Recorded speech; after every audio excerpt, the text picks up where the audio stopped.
दैतानधीर्विनयनं परमं पवित्रम् उदद्वाकरो जलदायकान्तं वेणीकरं सकलवेणीकरं नमामि। ॐ देयं सदा परमवनमवेकरों श्वेतास्परं सुभगिरं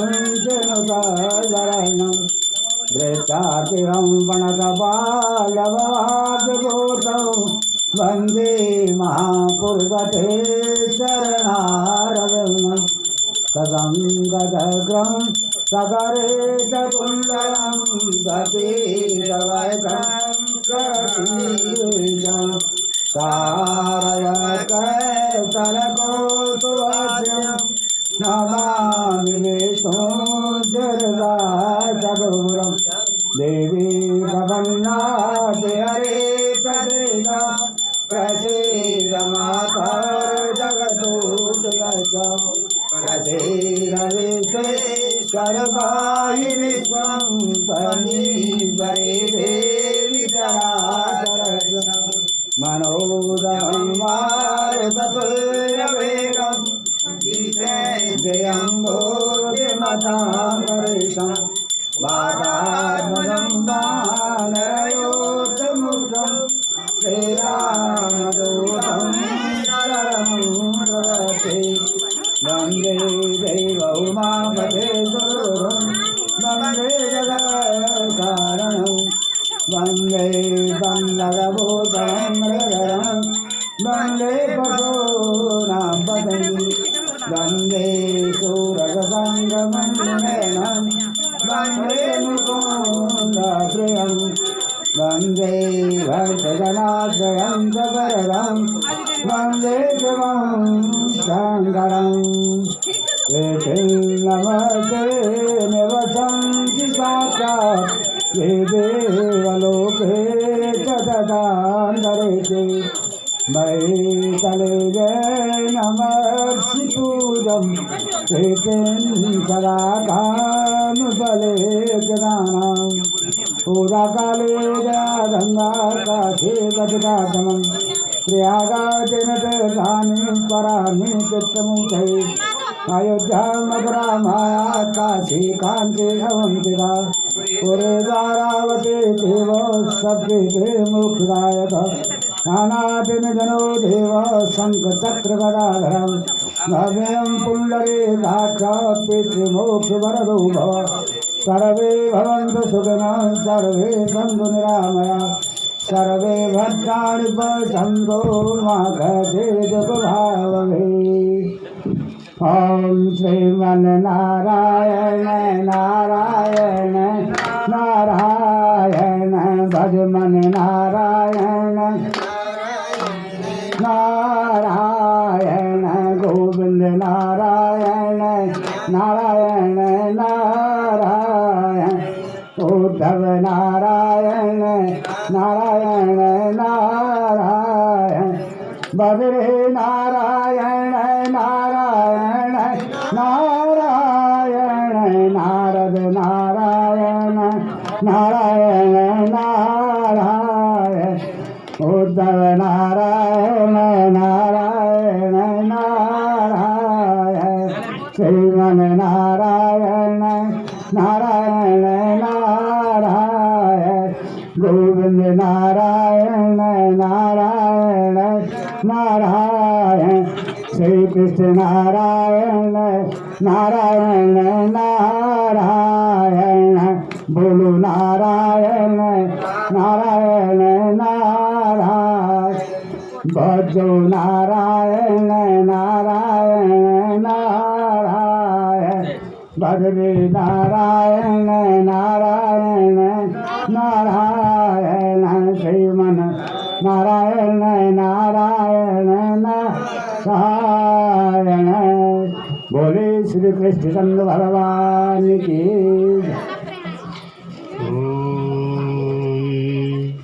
स्वस्ति श्री गणेशाय नमः। स्वस्ति श्री गुरुदेव चरण कमलेभ्यो नमः। स्वस्ति श्री पितृदेवताभ्यो नमः। स्वस्ति मां द्वारि देवेभ्यो नमः। स्वस्ति मेनकेश्वर देवेभ्यो नमः। भक्तार्तिनाशन पराय गणेश्वराय सर्वेश्वराय शुभदाय सुरेश्वराय विद्याधराय विकटाय च वामनाय भक्तप्रसन्नवरदाय नमो नमस्ते।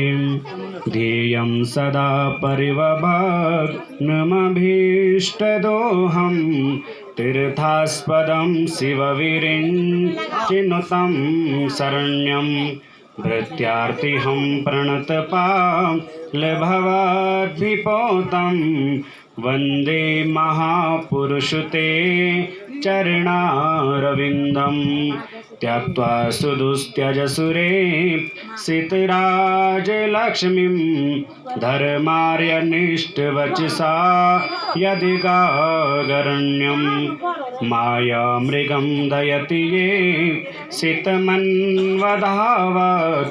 वन्दे महापुरुषते चरणारविन्दम्।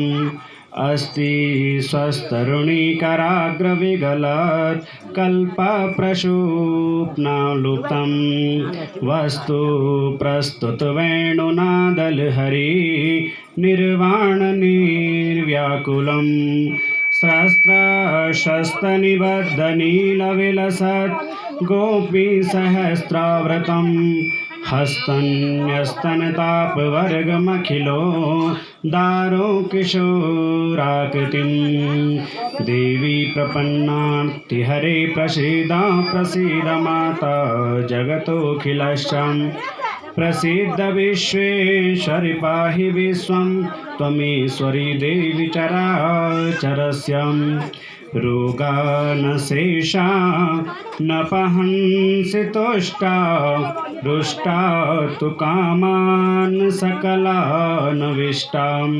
त्वामाश्रितानां न विपन्नराणां त्वामाश्रिताः श्रेयतां प्रयन्ति। अनादिनिधनो देव शङ्खचक्रगदाधरम् अव्ययः पुण्डरीकाक्ष पितृमुक्तवरदो भवः। ॐ देवताभ्यः पितृभ्यः महायोगिभ्यः एव च नमः। स्वहाय स्वधाय नित्यमेव नमो नमः। गुरुर्ब्रह्मा गुरुर्विष्णु गुरुर्देव महेश्वरः गुरुर्साक्षात् परब्रह्म तस्मै श्री गुरवे नमः। जरा बाता कम लगाए, कथा निवृत्त हो जाली तब से तुझे लगा।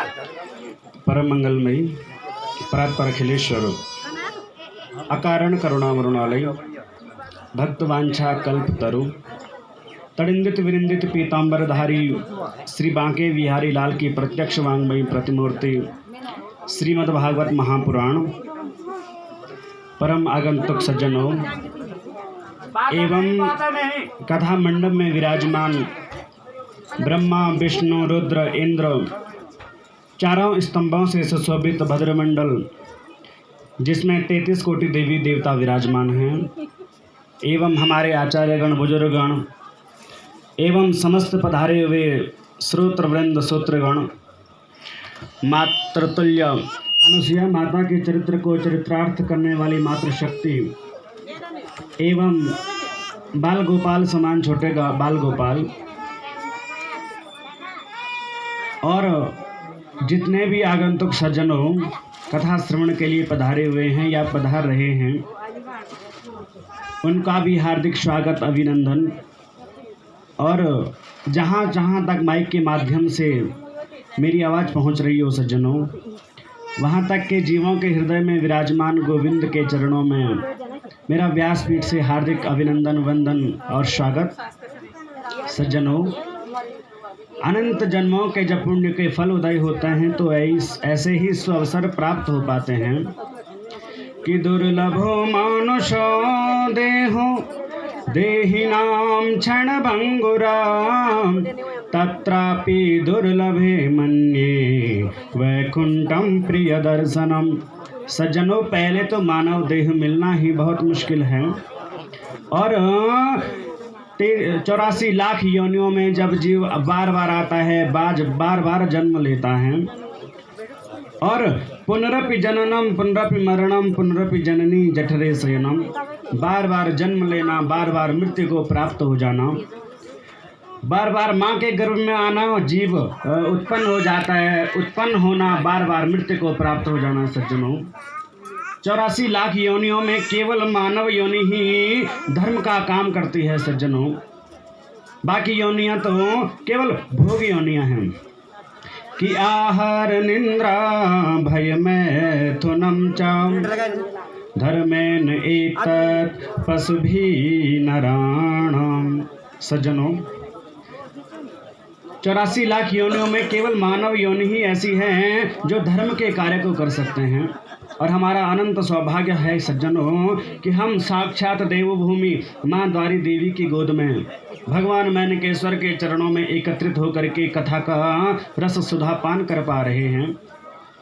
बड़े सौभाग्य की बात होती है सज्जनों, अलकनंदा मंदाकिनी के किनारे और कांडवी गांव में और माँ द्वारी के माता जगत जननी जगत कल्याणी के सन्मुख बैठ करके और एकत्रित होकर के कथा को सुन रहे हैं। धन्य हैं वे लोग जो कथा को करा रहे हैं, और आप लोग और हम धन्य हैं जो कथा को सुन रहे हैं। आपने सुना था कि कभी कभी तो कथा जो है सज्जनों देवताओं को भी दुर्लभ हो जाती है, और हम तो मामूली मनुष्य हैं, और बहुत सौभाग्य की बात है कि हमें कथा सुनने का सुअवसर प्राप्त हो रहा है। धन्य हो इन लोगों को सज्जनों, इनके पुत्र पौत्रों को जो अपने पूर्वजों के निमित्त कथा को कर रहे हैं। इस कथा से केवल हम नहीं, केवल मैं नहीं, आप नहीं, बल्कि समस्त जीव जितने भी सारे जीव जंतु दिख रहे हैं सज्जनों, 84 लाख योनियों में जितने भी जीव जंतु आते हैं, स्थावर जंगम अंडद उद्भिज जीव जंतु कीड़े मकोड़े सारे जीव सारी कथा को सुन रहे हैं सज्जनों। माइक के माध्यम से जहाँ तक कथा जा रही है, पहुँच रही है, कथा सुलभ हो पा रही है। किसी के गाय बन रही हैं, उसके भी कानों में कथा का रस स्वादन जा रहा है। कीड़े मकोड़े इत्यादि अनेक जीव जंतु जितने भी कथा को सुन रहे हैं, सब कथा का लाभ उठा पा रहे हैं सज्जनों।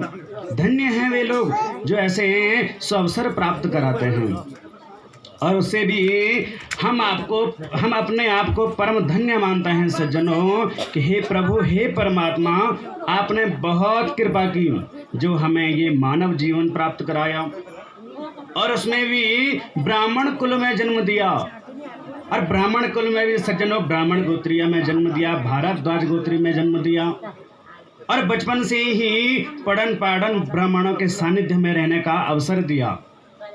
और उसे भी बड़ी कृपा सज्जनों ये करी कि हम जैसे छोटे बालक को जो है कथा सीखने और सुनने का अवसर प्राप्त किया सज्जनों परमात्मा ने।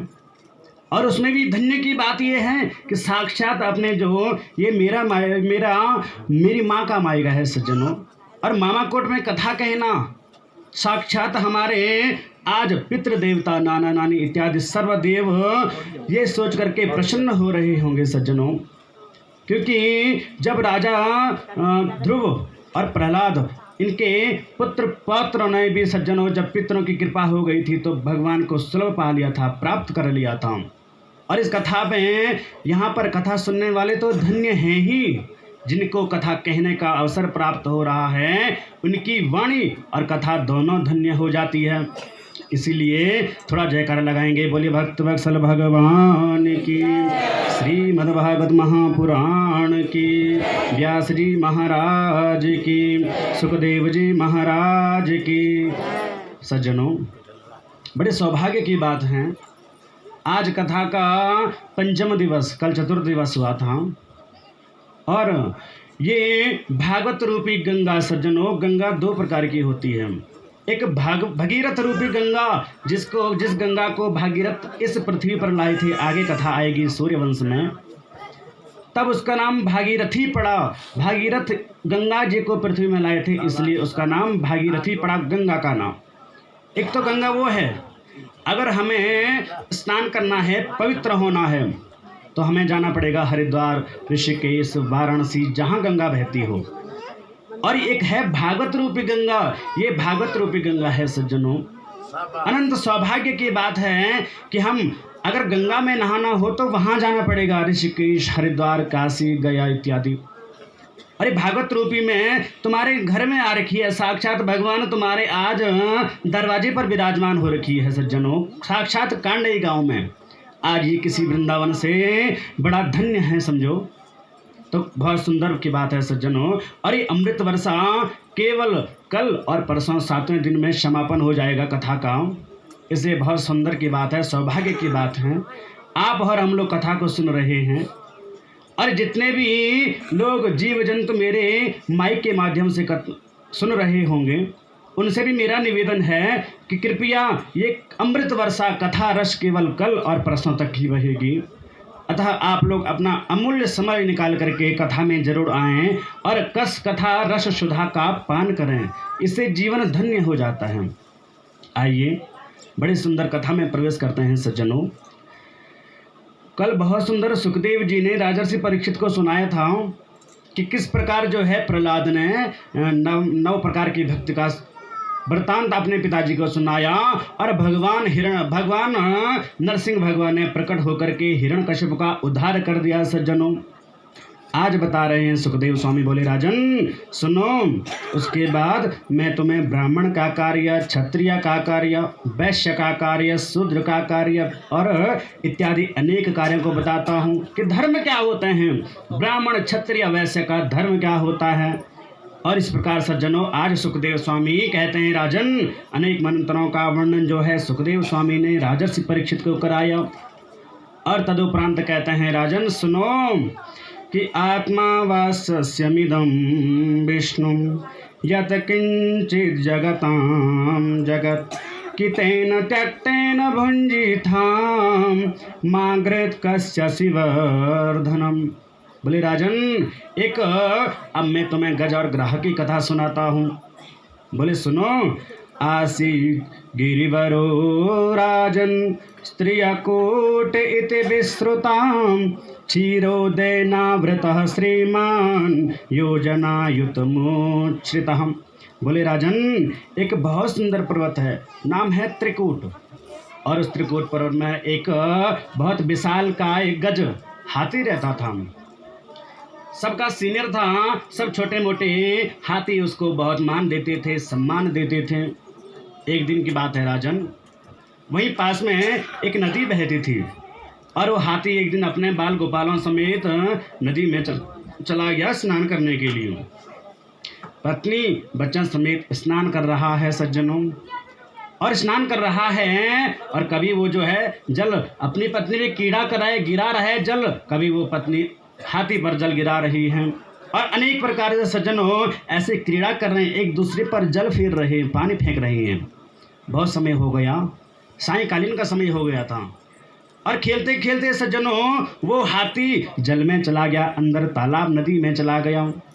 और जैसे अंदर गया वो खेल ही रहा था कि उसको लगा अरे मेरा पैर किसने पकड़ लिया, और अपनी पत्नी को चिल्लाया, अरे देवी मुझे बचाओ मुझे बचाओ। आज पत्नी सामने आई, बोले क्या हो गया? बोले पत्नी देवी मुझे लग रहा है कोई मुझे नीचे घसीट रहा है।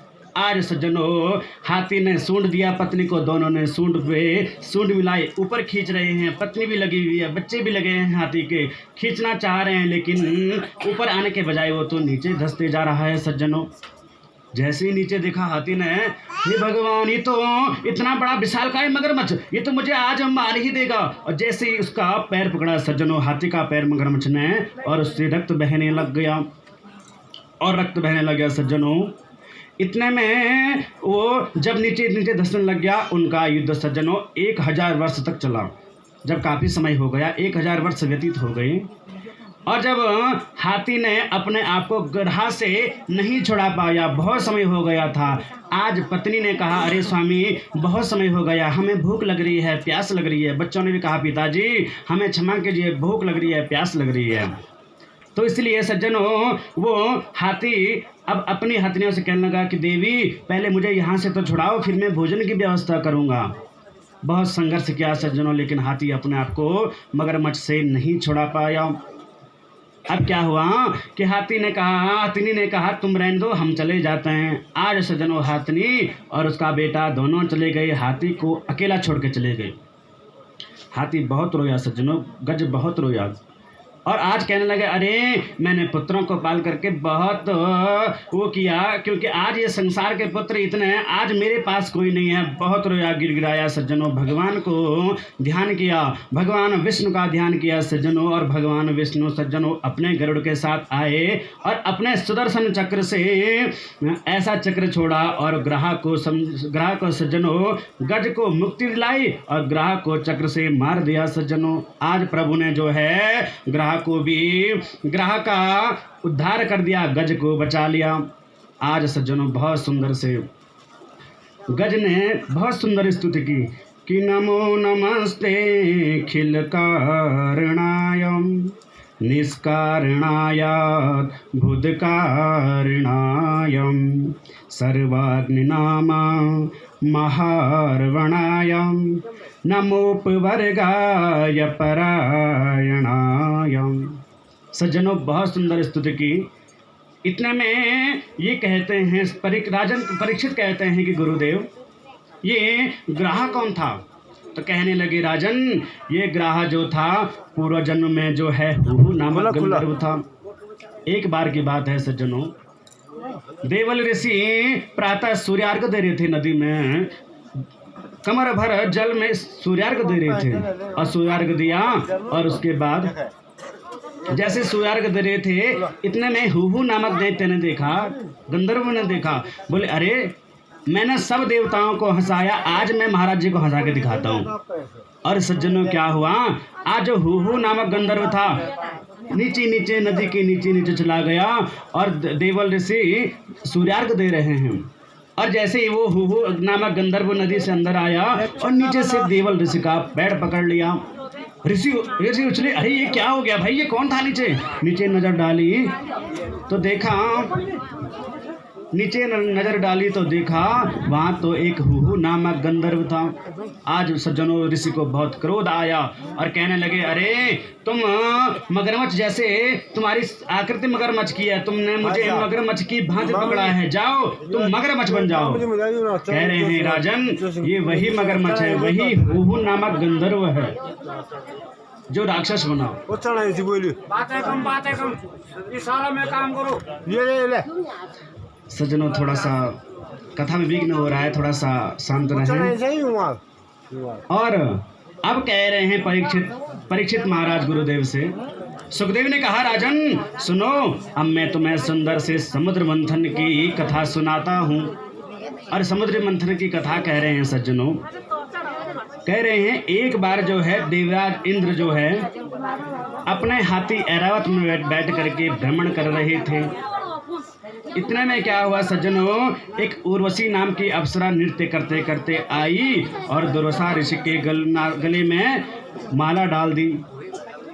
अब जैसे माला डाली इतने में दुर्वासा ऋषि जी ने देखा अरे ये इंद्र आ गए सामने से, अपने गले की माला निकाली सज्जनों और इंद्र को पहना दी। अब इंद्र ने माला निकाल करके हाथी को पहना दी। अब हाथी बेचारा जानवर क्या समझे फूल की माला सम्मान क्या होता है, उसने सज्जनों ऐसे सूंड की और माला को निकाल दिया। माला को वो ग्रहण करने लग गया, खाने लग गया पशु।